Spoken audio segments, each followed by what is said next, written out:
The aliens called it the Bane. To them, it was the most insidious poison in the known universe. A single drop could burn through their flesh, a misting of it in the air could sear their lungs, and full submersion?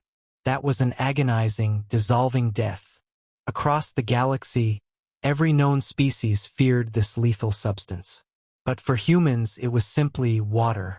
The first war happened by accident. The HFY, an empire spanning 70 worlds, saw Earth's location in the Orion Arm as an ideal conquest.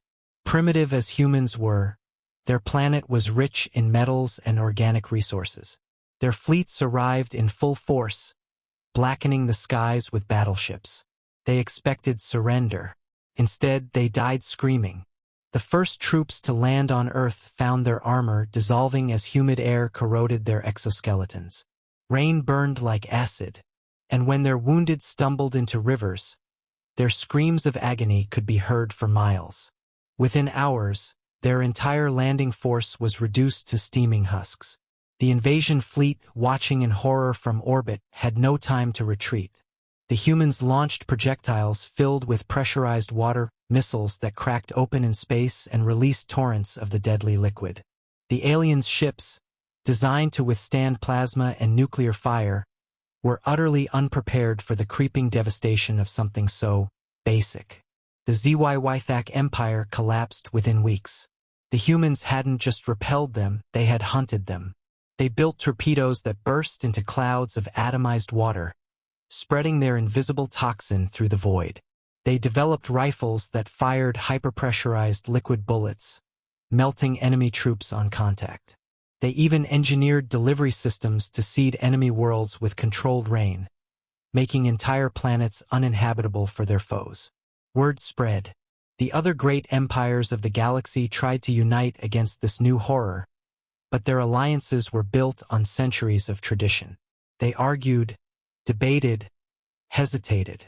The humans did not. One by one, the galaxies fell. The Rokari, proud warriors with carapaces stronger than steel, crumbled under storms engineered by human weather satellites. The Drektal, who once ruled entire star clusters, were reduced to nomads, fleeing from human terraforming operations that turned their desert worlds into lush, green hills. The humans learned. They adapted. They evolved their tactics. They created specialized warships with hulls sweating moisture, corroding enemy fleets simply by being near them. They developed water bombs, detonating above alien colonies and drowning entire populations in a substance they couldn't breathe, couldn't resist. The message was clear. Humanity was no longer just another species. They were the flood. The great empires begged for peace. Some surrendered outright, offering their knowledge, their technology, their very lives, if only humanity would stop the rain. But humans were just getting started. Humanity didn't stop. They couldn't. Expansion was in their nature. The moment they discovered that they were the only species in the universe immune to the most common molecular compound in existence, the galaxy had already lost. Entire civilizations burned, not in fire, but in drowning silence. The Rokari, once feared warlords, fell to their knees before human diplomats, their chitinous hands raised in surrender. They gifted their most advanced hyperdrives in exchange for mercy. Mercy never came. Human terraformers, equipped with vast artificial weather systems, deployed atmospheric correction satellites into the Rokari homeworld's orbit. The planet's dry, arid plains, once perfect for their kind, became an uninhabitable swamp within a single cycle. The Rokari attempted to flee, but their evacuation ships were intercepted by human destroyers. Water-filled warheads ruptured their hulls, flooding the ship's corridors.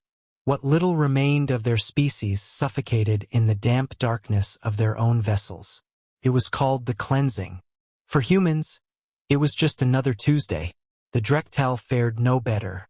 They had once considered themselves the architects of the stars, their towering citadels stretching across thousands of worlds.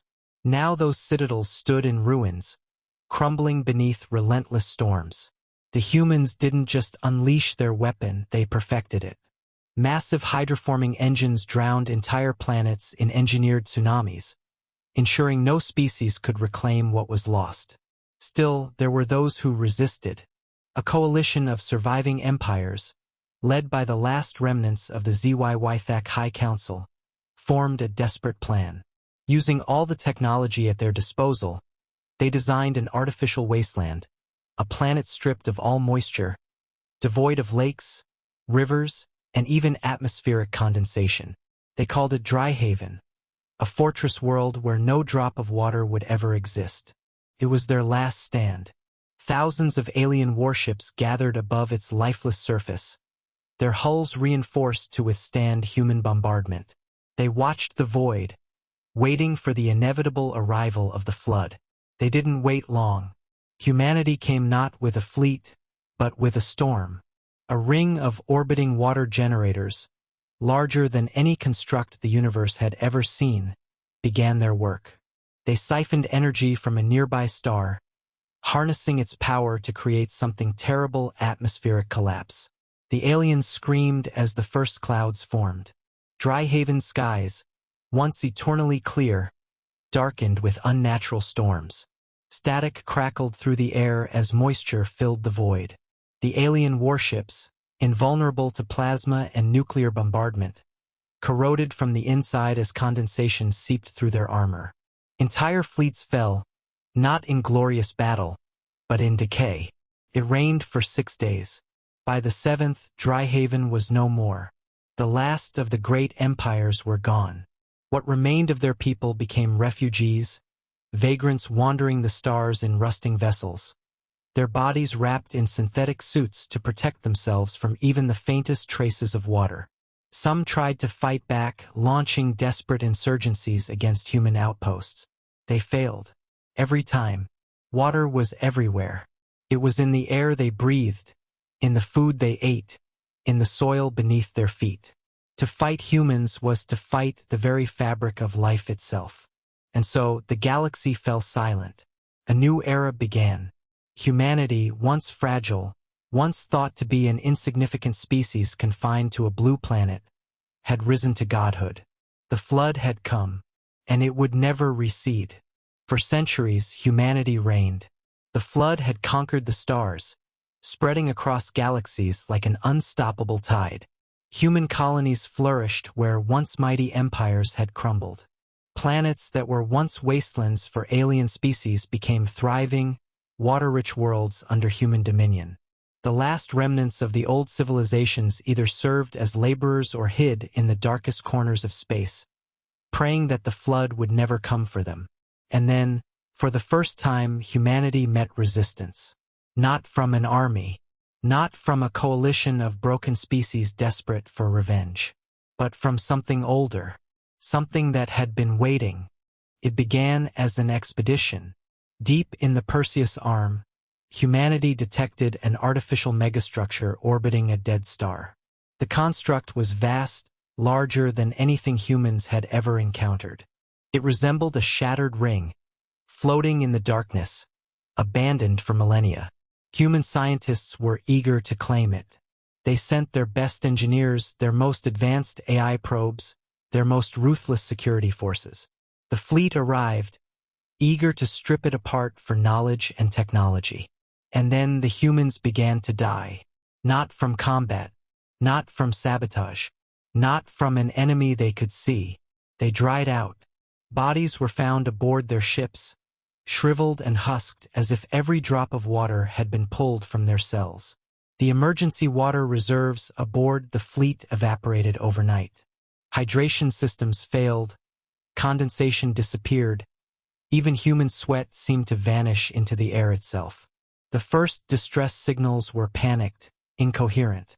We don't know what's happening. There's something in the air, our bodies, our throats are cracking.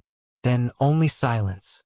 When a second fleet was sent to investigate, they found the first expedition's ships adrift. Empty. No bodies. No water. Nothing but the dry, brittle husks of once mighty vessels. And in the center of it all, an ancient message, pulsing from the megastructure, written in a language that no human had ever seen before, yet somehow they understood it. "We are the Vraxis, and we have been waiting for you." For the first time in recorded history, humanity retreated. They left the dead fleet behind, abandoning the structure to whatever force had annihilated them. But the Vraxis weren't finished. Days later, colonies began to fail. Entire worlds, moist, oceanic paradises under human control, became desiccated wastelands within hours. Terraforming stations designed to generate rainfall instead churned out choking, dry winds. On some planets, the lakes and rivers simply disappeared. Not boiled, not frozen, just gone. Entire populations shriveled into dust, their skin cracking, their bodies turning to brittle statues. No alarms, no invaders, just an unnatural, impossible drought. The flood was being drained. Humanity responded with force. Vast fleets launched into the void, wielding all the technology they had mastered. They carried water bombs, hydrosphere missiles, and artificial ocean generators, determined to drown the Vraxis in the same tide that had drowned so many others. But the moment they entered Vraxis-controlled space, their ships began to rust from the inside. Moisture vanished from every system. Coolant turned to dust. Human bodies, so dependent on hydration, withered inside their own armor before they could even fire a shot. The few who survived long enough to witness the enemy saw something. Not ships, not creatures, not even machines. The Vraxis were not a people. They were not an empire. They were a force of nature, a conscious, sentient anti-flood, as ancient as the universe itself. They did not speak. They did not negotiate. They did not conquer. They simply drank. Every molecule of water, every drop of moisture, every source of life consumed without a trace. And now, the greatest conquerors of the universe found themselves at war, with the thirst that never ends. For the first time in history, humanity had met a force it could not drown. The flood had spread too far, conquered too many, drowned too many worlds. And in response, the universe had created the countermeasure. The Vraxis did not rage. They did not seek revenge. They simply corrected the balance. As human space shrank, as oceans turned to deserts, as rain ceased to fall, humanity found itself standing at the edge of extinction, the same fate it had imposed on so many others. But humans were adaptable. They had survived Earth's worst disasters. They had outlived wars, famines, plagues. And now they would have to do the impossible. They would have to learn how to live without water. The war was far from over. But for the first time, the flood had met the drought. And the universe held its breath, waiting to see which force would rule the stars. Humanity was on the brink. For centuries, they had been the tide that swallowed civilizations. Now, they were the ones drowning, not in water, but in an inescapable, consuming thirst.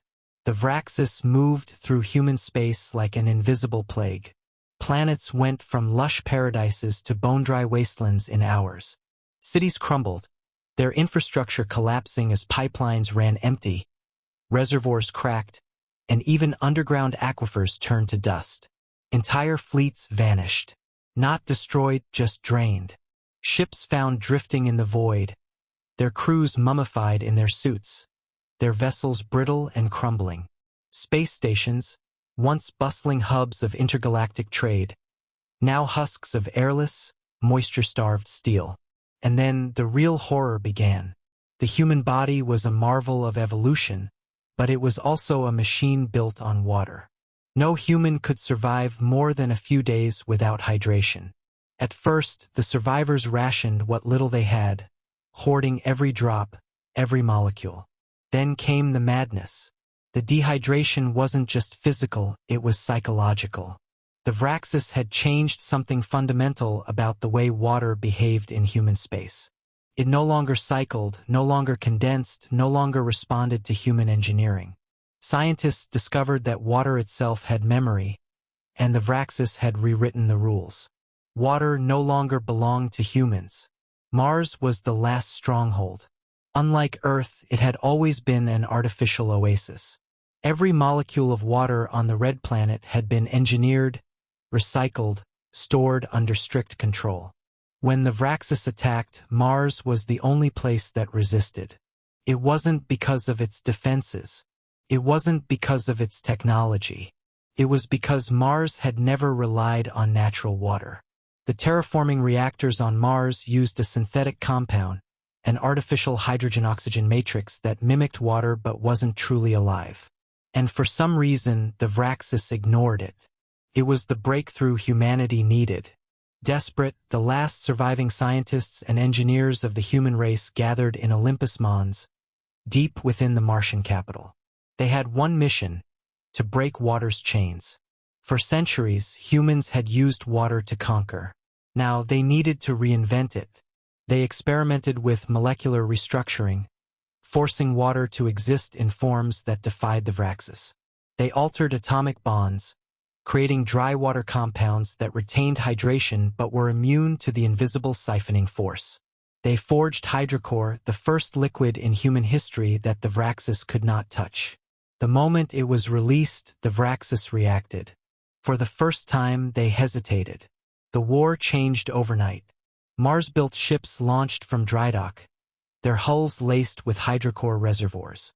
Where once human vessels had withered and cracked, now they stood firm.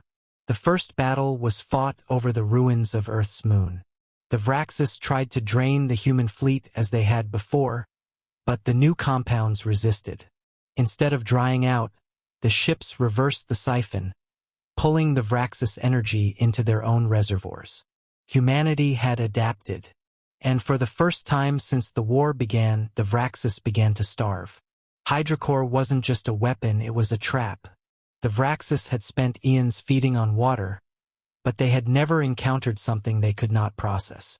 Humanity had given them a new kind of poison, liquid that was untouchable, undrinkable, yet fundamentally necessary for their existence. It was a paradox, a death sentence.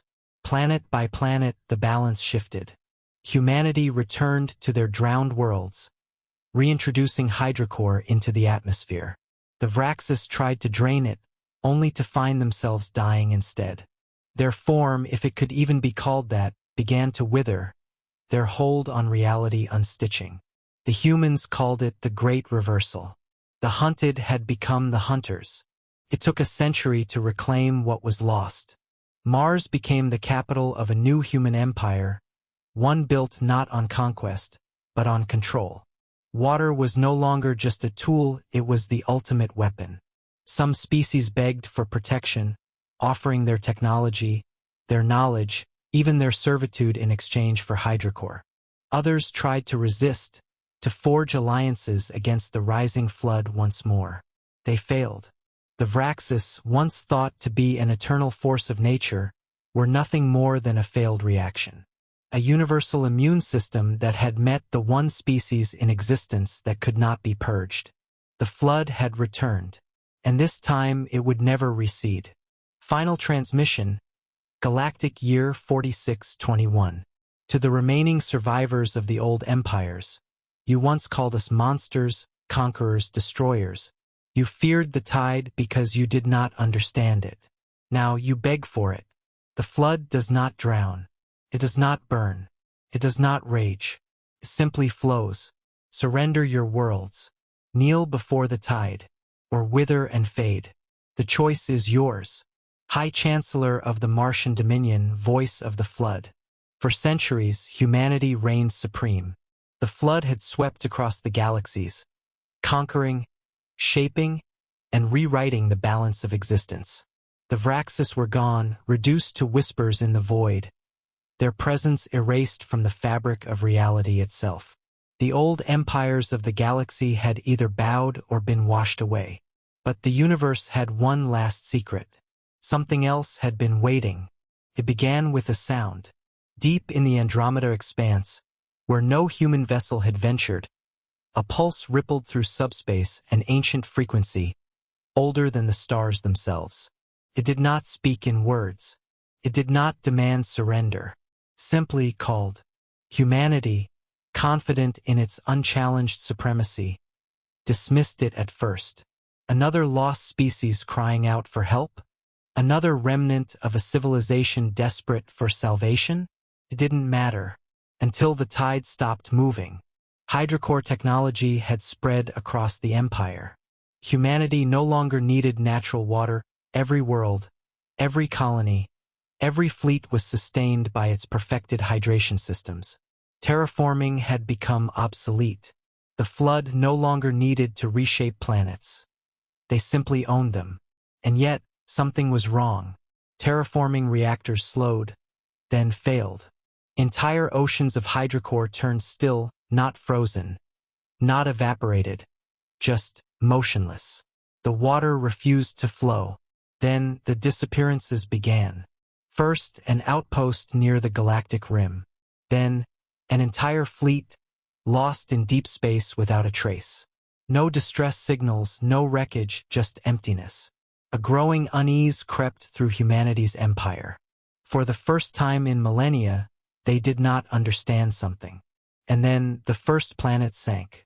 Elysium Prime was one of humanity's greatest worlds, a paradise of endless oceans, controlled storms, and towering hydro-cities. Its atmosphere had been carefully engineered, its waters perfectly balanced. One night, the oceans vanished. Not evaporated, not drained. They simply descended. The planet's crust cracked open, revealing an abyss that had never existed before, a void deeper than the core itself. The oceans, the cities, the people all pulled downward, swallowed by an unseen force.